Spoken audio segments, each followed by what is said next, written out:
Hey guys, welcome back to Reddit Cheater. Make sure to like and subscribe to the channel for more spicy stories like these. Now let's get in today's video. AITA for not accepting my sister's relationship with my ex despite her having cancer as a teenager.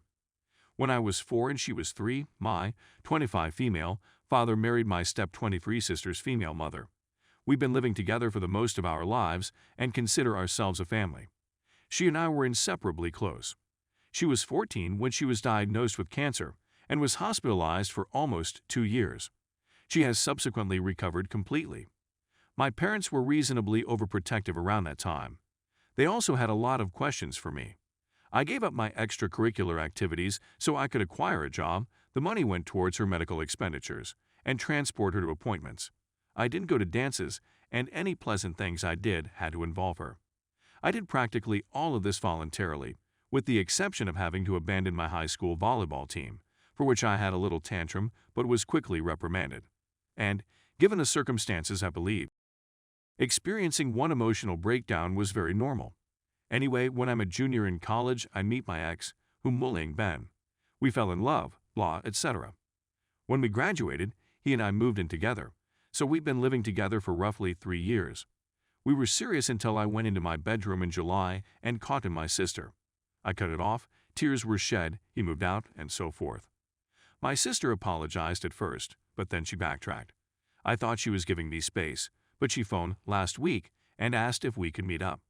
She said that she and Ben were in love and were just informing me as a courtesy before they began uploading images online. Disgusted, I left her alone in the restaurant and did not pay my half of the bill. She afterwards Venmo'd me, requesting the money. She informed my parents, who summoned me to their home and expressed their displeasure with me for not supporting my sister's connection with Ben. They said that since she had cancer as a youngster, she never acquired good social manners and had difficulty meeting new people. I don't buy that, in part because I've seen her socialize just fine, and because we spent a significant amount of the time she was unwell together. By that reasoning, I should have poor social skills as well. They then warned me that if I didn't accept my sister and Ben's relationship, they could have to stop communicating with me. I told them that I'm also their daughter and that they should understand my point of view, but they insist that this is all about me being envious of her. I'll state unequivocally that I'm not envious of her. I'm not disappointed that Ben chose her over me. I'm saddened by the breakup and feel betrayed, but the Lord knows I don't want to deal with a cheater.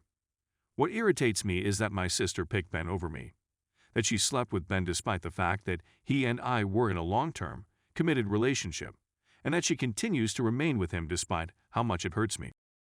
No one in my immediate family is talking to me anymore, and I'm receiving texts from aunts, uncles, and cousins calling me a jerk and a selfish.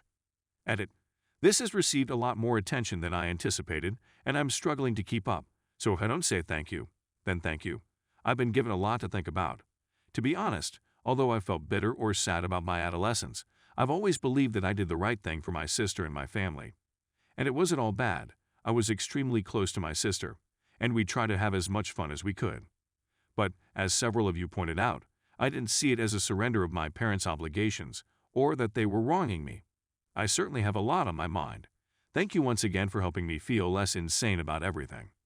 Update. There are moments when you can only chuckle. I just got off the phone with my cousin, who noticed this article and offered to clarify a few things. I asked him why he was on Reddit instead of school, and he questioned why I was on Reddit instead of work, to which I replied, touche. He informed me that following my meeting with my mother, she went to his place and spoke with my aunt. And here's how it works. My sister is not only in a relationship with Ben, but she is also 4 months pregnant. That indicates she and Ben were for a longer period of time than I had anticipated. My parents are apparently so insistent that I forgive her since I'm already destroying their first grandchild's experience. That's right, I'm not as significant as my stepmom sharing pregnancy pictures on Facebook. This is where we are. Anyway, I phoned in ill for the remainder of the day and plan to consume a lot of beer. A lot of booze, for example. And then I start wondering what the heck I'm going to do. Update 2. I contacted my sister and asked her to meet me in a park, no bill involved. When I inquired whether she was pregnant, she told me the truth. She expressed a desire for us to remain in one another's life, as well as for me to be in her baby's. A Redditor, I'm sorry I forgot who, said that she may ask me to be the godmother, and that person was accurate.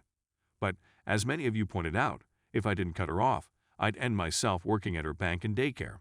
So I informed her I couldn't be in her life any longer, and I left her bawling on a park bench, feeling like the worst person on the planet.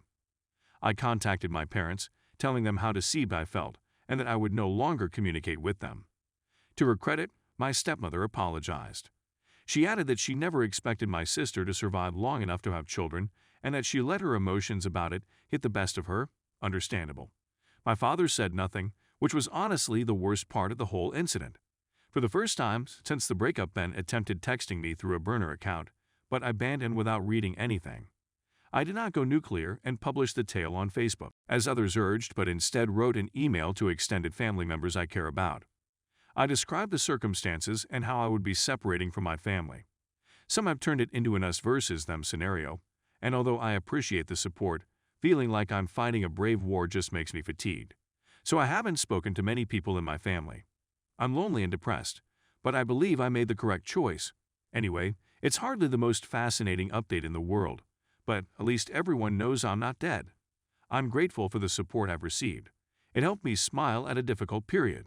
And hey, if anybody in the greater Boston area needs an additional Thanksgiving guest, let me know. Story 2. My wife cheated. I still love her, and I believe she still loves me. My wife booted me out of our home a little more than a year ago because of my drinking. I was in a downward spiral of self-destructive behavior that was really affecting my marriage.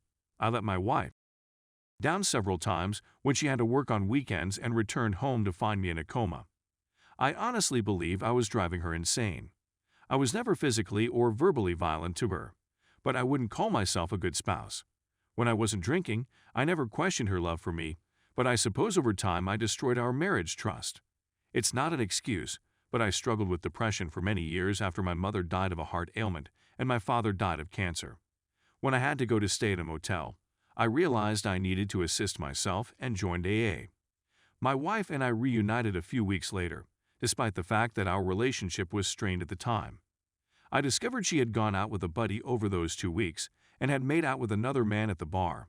When I went home, I realized something was up since she was behaving strangely, and I had to coax the facts out her. I was outraged, but I specifically inquired whether all that had occurred was kissing, and she confirmed. That was something I determined I could live with. I'm about to celebrate 1 year of sobriety. I'm following a strict regimen, my wife is in treatment, and we've been gradually gaining trust over the past year. I feel that trust has been restored in our marriage, and I have proved myself several times when she has had to work on weekends while maintaining 100% absolute sobriety. I discovered out today via a common acquaintance that she didn't just hang out with that strange man a year ago. They had. I don't know every aspect, but I'm at a loss on what to do. My wife can tell there is something wrong since she can see it on my face. I am certain that occurred once, and my wife really felt we were on the verge of divorce at the time. I am also certain that my wife loves me, and I adore her beyond everything else. I feel like we've gone a long way, and I just want to be happy, and she makes me happy. I'm at a loss on what to do. I'm not going to let this ruin my sobriety because I've gone too far. I've considered leaving and filing for divorce, addressing and seeing how things go, or just letting the past go since she has forgiven me for so much. What bothers me the most is that she has kept the truth from me the whole time, ostensibly because she is afraid I would leave her. I despise adultery and cheating, but it stings much more because I only received her side of the reality. I'm looking for advice or someone who has had a similar situation. Please. For reference, I am 32 years old, and she is 30 years old. We don't have any children. Update: I've chosen to forgive my wife since she's forgiven me so many times before. I pushed her till she felt her marriage was finished. I think she would change this incident if she could, and I will continue to be the man I'm intended to be so that we may both develop individually and together. I'm not going to urge her on the ONS since I think I'd be doing so for selfish motives. If she wants to tell me eventually, I'll be relieved. Otherwise, tell her I love her and go on. My wife has lately joined Al-Anon, and this may be remedied in her 9th step. If it isn't, I accept it and forgive her. My wife is a terrible liar, and I felt deep down that this had occurred the whole time. I didn't want to believe it, but I had to accept responsibility for my role in the entire situation, which is the majority of the fault that the marriage was failing. I am certain that if anything similar happened again, I would be notified immediately. If I wanted to stay sober, I'd have to quit the marriage at that time. Thank you everyone for your assistance and ideas. I genuinely appreciate you assisting me with this.